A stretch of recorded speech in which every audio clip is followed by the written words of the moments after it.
అందరికీ praise the lord. ప్రభు అయిన యేసుక్రీస్తు నామమున మీకు అందరికీ శుభాలు తెలియజేస్తున్నాను. అందరు బాగున్నారు కదా. ఈరోజు వాగ్దానము మొదటి తెస్సలోనికయులకు 5వ అధ్యాయము 24వ వచనము. మిమ్మును పిలుచువాడు నమ్మకమైనవాడు. ఆమెన్. నిజమే కదా, అది మనం నమ్ముతున్నామా? మనల్ని పిలిచినవాడు, మనల్ని ఎన్నుకున్నవాడు ఆయన నమ్మకమైన వాడంట. ఆయన నమ్మకత్వాన్ని మనము గుర్తించి మనము ఎరిగి మన జీవితంలో నిజంగా ఆయనని విశ్వసిస్తున్నాం కదా. ఆయన విశ్వాస్యతని మన జీవితంలో దేవుడు ఎంతగానో కనపరుస్తున్నాడు కదా. నిజమే, ఆయన నమ్మకంలోని మనకి నిరీక్షణ ఉంది కదా. ఆయన నమ్ముకున్నాం కాబట్టే ఈ విధంగా మనము జీవిస్తున్నాము, మనము రక్షణలో కూడా కొనసాగుతున్నాం కదా. ఆయన నమ్మకత్వాన్ని ఎంతోమంది బైబిల్లో రుజువు చేశారు కదా. అలాగే మనం ఒక వ్యక్తి గురించి మనం మాట్లాడుకుందాము.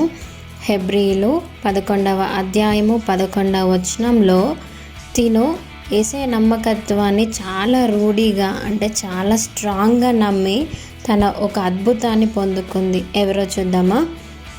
విశ్వాసమును బట్టి శారాయు వాగ్దానము చేసినవాడు నమ్మదగిన వాడని ఎంచుకొనెను గనుక తాను వయస్సు గతించినదైనను గర్భము ధరించుటకు శక్తి పొందెను. అందుచేత మృతతుల్యుడైన ఆ ఒకని నుండి సంఖ్యకు ఆకాశ నక్షత్రముల వలెను సముద్ర తీరమందలి లెక్కింప సఖ్యము గాని ఇసుక వలెను సంతానము కలిగెను.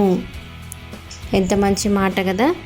శారాయి అంట ఆయన యేసయ్య నమ్మకత్వాన్ని ఆమె ఎరిగిందంట. అందుకనే ఆమె మృతతుల్యమైన గర్భం నుంచి ఈ విధంగా మనము లెక్కింప సఖ్యము కానీ ఇసుక రేణువులంతా సంతానాన్ని ఆమె చూచింది కదా. మనమందరం కూడా ఎవరి బిడ్డలం? అబ్రహాము శారాయి బిడ్డలమే కదా, వాళ్ళ సంతానమే కదా. కాబట్టి నిజంగా శారాయి ఏ విధంగా అయితే తను నమ్ముకున్న దేవుడు నమ్మదగినవాడు, నాకు వాగ్దానం చేసినవాడు నమ్మదగినవాడు, ఆయన వాగ్దానం చేస్తే ఎప్పుడు కూడా ఆయన ఆ వాగ్దానం తప్పని దేవుడు అని చెప్పి మనం కూడా మన జీవితంలో ఎప్పుడైతే విశ్వసిస్తామో, నమ్ముతామో, మన జీవితంలో ఇంకా ఎన్నో అద్భుతాలు, ఆశీర్వాదాలు మనం చూస్తాం.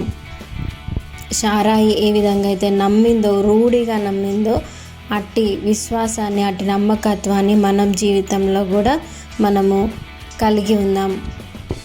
మనము ఊహించే వాటికంటే అత్యధికమైన మేలులు మనం పొందుకుందాం. ఇచ్చిన వాగ్దానాన్ని దేవుడు దీవించి ఆశీర్వదించునుగాక. ఆమెన్. మీకు ఎవరికైనా ప్రేయర్ రిక్వెస్ట్ ఉంటే దయచేసి కామెంట్స్లో మెన్షన్ చేయండి. Thank you. God bless you.